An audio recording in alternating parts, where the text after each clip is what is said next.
আন্তরিক শুভেচ্ছা এবং অভিনন্দন। আজ আমি আপনাদেরকে গাজরের মিষ্টি বানিয়ে দেখাবো কিভাবে অতি সহজে বাসায় থাকা 3টা উপকরণ দিয়ে গাজরের মিষ্টিটা সহজে বানানো যায়। এই আশা করি এই মিষ্টিটা ছোট বড় সবার কাছে অনেক ভালো লাগবে।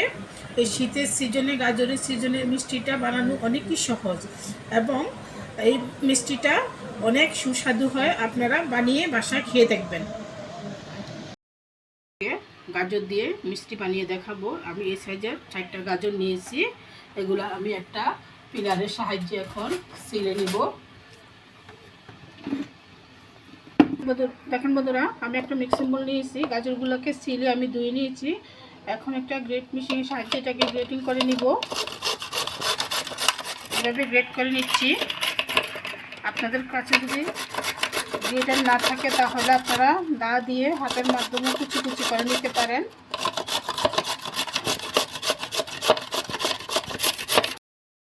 দেখেন বন্ধুরা, আমি গাজরগুলোকে গ্রেট করে নিয়েছি। এই পর্যায়ে আমি চুলাতে একটা পাইপ্যান বসিয়ে দিব। দেখেন বন্ধুরা, আমি চুলাতে একটা পাইপ্যান বসিয়েছি। এই পর্যায়ে আমি যে গাজরগুলো গ্রেট করে রেখেছি গাজরগুলো পাইপ্যানে দিয়ে দিচ্ছি। বন্ধুরা, গাজরগুলোকে আমি ঘরে থাকা নর্মাল টেম্পারেচারে আগে থেকে জাল দিয়ে লিকুইড দুধটাকে নর্মাল করে রেখেছি, দুধটা দিয়ে দিচ্ছি। এই দুধের সাহায্যে গাজরটাকে আমি সিদ্ধ করে নিব। আপনারা যদি চান পানি দিয়েও করতে পারেন।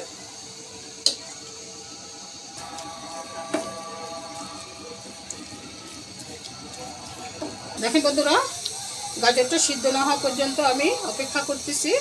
গাজরটা সিদ্ধ হলে তারপর আমি দেখাবো বাদবাকি উপকরণ কী করতে। গাজরটা সিদ্ধ হয়ে গেছে। এ পর্যায়ে আমি ঠান্ডা করে চুলা থেকে নামিয়ে গাজরটাকে ব্লেন্ডারের সাহায্যে ব্লেন্ড করে নিব।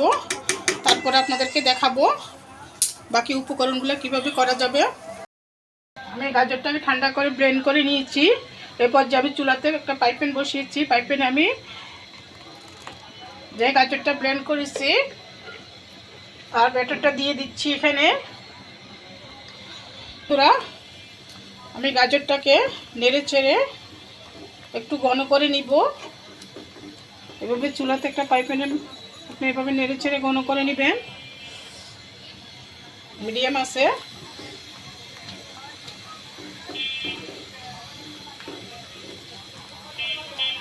দেখেন বন্ধুরা, এখানে আমি মেজারমেন্ট কাপে 1 কাপ চিনি নিয়েছি। চিনিটা আমি এখানে দিয়ে দিচ্ছি। আপনারা মিষ্টিটা যে পরিমাণে খাবেন ওই পরিমাণে চিনিটা দিবেন। চিনিটা দেওয়ার পরে গাজরটা একটু পানি পানি হয়ে যাবে। এটাকে আবার নেড়ে চেড়ে আমি ঘন করে নিব। দেখেন বন্ধুরা, এই পর্যায়ে আমি মেজারমেন্ট কাপে 1 কাপ গুঁড়ো দুধ দিয়ে দিচ্ছি।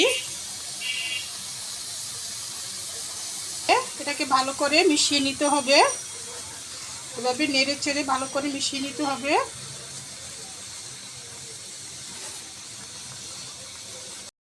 আমি দুধ দিয়ে এভাবে নেড়ে চেড়ে ঘন করে নিয়েছি। এই পর্যায়ে আমার মিষ্টির বানানোর এটা ঘন হয়ে গেছে। এই পর্যায়ে আমি চুলা থেকে নামিয়ে নিচ্ছি। এখানে আমি একটা প্লেটে নিয়ে নিছি। প্লেটটাতে আমি আগে থেকেই ঘি ব্রাশ করে রেখেছি। এই পর্যায়ে এখন আমি ঠান্ডা হওয়া পর্যন্ত অপেক্ষা করব। আবার মিষ্টির এটা ঠান্ডা হয়ে গেছে। এই পর্যায়ে আমি মিষ্টিগুলো বানিয়ে নিচ্ছি। এভাবে গুড় করে মিষ্টিগুলো আমি বানিয়ে নিচ্ছি।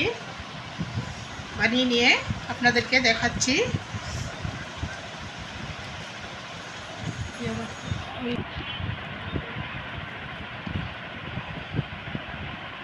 এই যে এভাবে গোল করে বানিয়ে নিচ্ছি।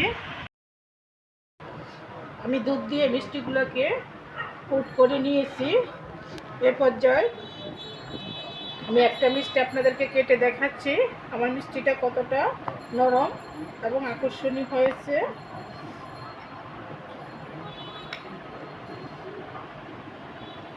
যে বন্ধুরা দেখতেই পাচ্ছেন আমার মিষ্টিটা কতটা নরম এবং আকর্ষণীয় হয়েছে। আমার এই গাজরের মিষ্টি বানানোর রেসিপিটা যদি আপনাদের ভালো লেগে থাকে তাহলে অবশ্যই আমাকে লাইক শেয়ার কমেন্ট করবেন এবং আমার চ্যানেলটাকে অবশ্যই একটা সাবস্ক্রাইব করবেন এই বলে আমি বিদায় নিলাম। আসসালামু আলাইকুম।